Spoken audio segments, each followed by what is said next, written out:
ঈদের নামাজের পর একে অপরের সাথে কোলাকুলি করা কি বাধ্যতামূলক, নাকি এটি ইসলামের লোক দেখানো প্রথা? ইসলাম এ বিষয়ে কি বলে? আমাদের দেশে কালচারটা বেশ ভালোভাবে প্রতিষ্ঠিত হয়ে আছে। সেটা হলো ঈদগাহে ঈদের নামাজের পরে আপনার কি কোলাকুলি করা। কোলাকুলি জিনিসটা তো ভালো জিনিস না, কাঁধে কাঁধ মিলানো আর কি। কোলাকুলি মানে একজন আরেকজনকে কোলে নেওয়া। একজন বড় মানুষ, প্রাপ্তবয়স্ক মানুষ আরেকজনকে কোলে নিবে, এটা তো শুনতেও অড শোনা যায়। কোলাকুলি মানে কি? আমি আপনার কোলে উঠলাম, আপনারা আমার কোলে উঠাইলাম, শুনতে তো ভালো শোনা যায় না। যাই হোক, শব্দটা যদিও কোলাকুলি বলা হয়, এখানে উদ্দেশ্য মুআনাকা। হাদিস আমাদেরকে করতে বলেছে কি? মুআনাকা। মুআনাকা মানে কি? কাঁধে কাঁধ মিলানো।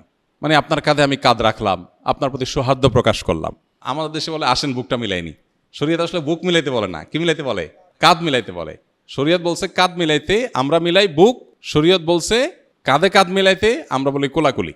এটা ছোট ভুল অবশ্য, অনেক সময় বলার ভুল হয়, উদ্দেশ্য ওইটাই হয়। অতএব এটা তেমন মেজর কোনো অসুবিধা নেই। মূল বিষয়টা হলো ঈদের নামাজের পরে আমরা কোলাকুলি করব কিনা, কাঁধে কাঁধ মেলানো, এটা ঈদের কোনো সুন্নাহ না। ঈদগাহে আমাদের দেশে যে কালচার দেখা যায়, ঈদের নামাজে সালাম ফিরানো হয়ে গেছে, খুতবা হয়ে গেছে, এবার উঠে সবাই কি শুরু করে?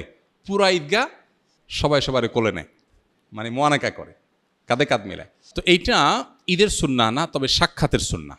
এটা ঠিক যে আমাদের দেশে গ্রামে হোক শহরে হোক ঈদগাহে অনেক মানুষের সাথে অনেক দিন পরে দেখা হয়। বিশেষ করে গ্রামে যারা ঈদ করেন তারা তো জানেন, ঢাকা থেকে, চিটাং থেকে, বিভিন্ন জায়গা থেকে, দেশ থেকে, বিদেশ থেকে মানুষজন ঈদগাহে, কয়েক গ্রামের মানুষ, কয়েক মহল্লার মানুষ একসাথ হয়। এই যে একসাথ হয়, তখন কি হয়? আরে ভাই আসছো, তখন সে মোয়ানাকা করে, কাঁধে কাঁধ মিলায়, এটা ঠিক আছে। কিন্তু আপনি বাসা থেকে একসাথে গেছেন, গা ঘেঁষতে ঘেঁষতে গেছেন ঈদগাহে, একসাথে বসে ঈদের নামাজও পড়ছেন, ততক্ষণ আপনার সাক্ষাৎ করার দরকার হলো না। ঈদের নামাজ শেষ হলে উঠে আপনি এবার মোয়ানাকা শুরু করে দিলেন। তো এটা মূলত ঈদের সুন্নত না। তারপরেও আমাদের ঈদের কালচারে পরিণত হয়েছে এটা। এটা যদি মোয়ানাকার সুন্নাহ মনে না করে জাস্ট ঈদের শুভেচ্ছা বিনিময়ের অংশ হিসাবে, সামাজিক কৃষ্টি হিসাবে, আপনার কেউ কারোর সাথে হাসি মুখে সাক্ষাতের অংশ হিসাবে জাস্ট ঈদের কালচার হিসাবে কেউ করতে চায়, তো সেটা সুন্নাহ মনে না করলে, মোয়ানাকা মনে না করলে, এমনি একজন আরেকজনের সাথে হাত মিলানো, বিভিন্নভাবে সৌহার্দ্য প্রকাশ করা, সৌহার্দ্য প্রকাশ, সম্প্রীতি প্রকাশ হিসাবে যদি হয়, সেটা একটা লেভেল পর্যন্ত হতে পারে। বাট এটা আমাদের দেশে মোটামুটি ঈদের সুন্নাহ হিসাবে অনেকে মনে করেন এবং প্রতিষ্ঠিত আছে। এই ধারণাটা আমাদের ভাঙতে হবে, যেটার সাথে ঈদের সুন্নাহর কোনো সম্পর্ক নাই।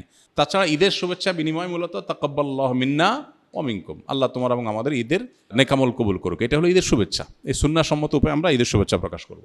ঈদের দিন সকালে কি কবর জিয়ারত করা সুন্নাত, নাকি অন্য যে কোনো দিন জিয়ারত করা ভালো? কবর জিয়ারত 12 মাসের আমল। কবর জিয়ারতের কোনো নিষিদ্ধ সময় নেই, আবার কবর জিয়ারতের বিশেষ করে নির্দেশিত দিনও নেই যে অমুক দিন কবর জিয়ারত করা সুন্নত, এরকম কোনো দিন নাই। নিজের মৃত আত্মীয় স্বজনের কবর জিয়ারত করা, যে কোনো মুসলমানের কবর জিয়ারত করা, এটা সবসময় ভালো কাজ। নবী সাল্লাল্লাহু আলাইহি ওয়াসাল্লাম বলেছেন, নাহাইতুকুম আন জিয়ারাতিল কুবুর ফাজুরুহাল আন ফাইন্নাহা তুযাক্কিরুকুমুল আখিরাহ। তোমাদেরকে একসময় আমি কবর জিয়ারত করতে নিষেধ করেছিলাম, এখন কবর জিয়ারত করতে পারো, কারণ সেটা তোমাদের আখিরাতকে স্মরণ করিয়ে দেয়।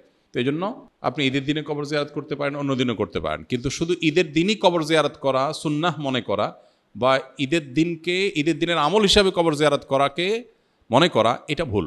অবশ্য অন্য কোনো সময় স্মরণ হয় না বা অন্য সময় সুযোগ হয় না, ঈদের দিন বাবার কথা, মায়ের কথা, মৃত আত্মীয়স্বজনের কথা মনে হয়েছে, তাই আপনি ঈদগাহে গিয়েছেন, ওকে, ভালো, কোনো অসুবিধা নেই। কিন্তু এটাকে ঈদের দিনের আমল হিসাবে ধার্য করা উচিত হবে না।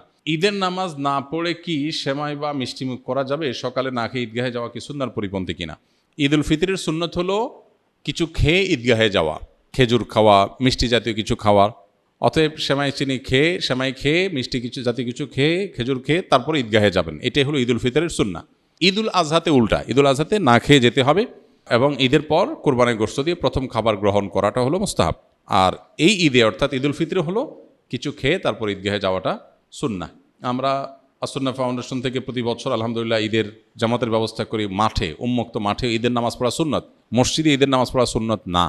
বাংলাদেশে হয়তো এত মাঠ পাওয়া কঠিন, সেজন্য মসজিদে হয়, নিরুপায় হলে সেটা ঠিক আছে, কিন্তু অনেক জায়গায় মাঠ আছে, এরপরেও মসজিদে নামাজ পড়া হয়। তো মাঠে নামাজ পড়া সুন্নাহ এবং এই সুন্নাহটা আমাদের জিন্দা করা দরকার। ঈদের সৌন্দর্য, ইসলামের সৌন্দর্য পূর্ণতা পায় মাঠে নামাজের মাধ্যমে। অতএব সেই ব্যবস্থাটা আমাদের করতে হবে। আমরা আলহামদুলিল্লাহ এই যে ইউনাইটেড ইউনিভার্সিটির পেছনে যে স্বদেশ প্রপার্টিজ, এটার মধ্যে আসুন্নাহ ফাউন্ডেশনের যে মসজিদ কমপ্লেক্স, এর সাথেই আমাদের বিশাল বড় ঈদগাহ মাঠ, আলহামদুলিল্লাহ সেখানে আমরা ঈদের নামাজ প্রতি বছর আদায় করি। এবং আমরা আমাদের যে ঈদগাহ, সেখানে বেশ কিছু ভেরিয়েশন আমরা রাখি। গত বছর আমরা 10,000 প্যাকেট 3 পিস করে খেজুর সবাইকে দিয়েছি, এবং 10,000টা ফিরনি, ছোট ছোট বক্স ফিরনি মিষ্টি, এটা আমরা সবাইকে দিয়েছি, 1 বোতল করে পানি দিয়েছি। তো এই বছর সেটা আমরা 15,000 করে প্রস্তুতি নিচ্ছি ইনশাআল্লাহ। 15,000 করে 3 পিস করে খেজুর এবং ফিরনি এবং পানি দেওয়া হবে। এবং সেই সাথে বাচ্চাদের জন্য ঈদের পর ফ্রি খেলাধুলার বিভিন্ন রাইড আমরা অ্যারেঞ্জ করি। অনেক মূল্যবান এবং দুষ্প্রাপ্য এবং বড় বড় রাইডগুলোকে আমরা হায়ার করে আনি, এবং সেগুলো ঈদের সারা দিন এবং ঈদের পরের দিন, তারপরের দিন বাচ্চাদের জন্য ওপেন ফ্রি করে রাখা হয়। আর মেয়েদের জন্য এবছর আমরা সেখানে হাতে মেহেদি লাগাই দেওয়ার ব্যবস্থাও রাখতেছি ইনশাআল্লাহ। আর শুধু বাকি আছে আবিয়া ইত্যাদির বিয়ে করানো, ওইটাও হয়ে যেতে পারলে ভালো হতো, শাওয়াল মাসে বিয়ে মুস্তাহাব। তো আপনাদের যাদের সুযোগ আছে আপনাদের দাওয়াত থাকলো।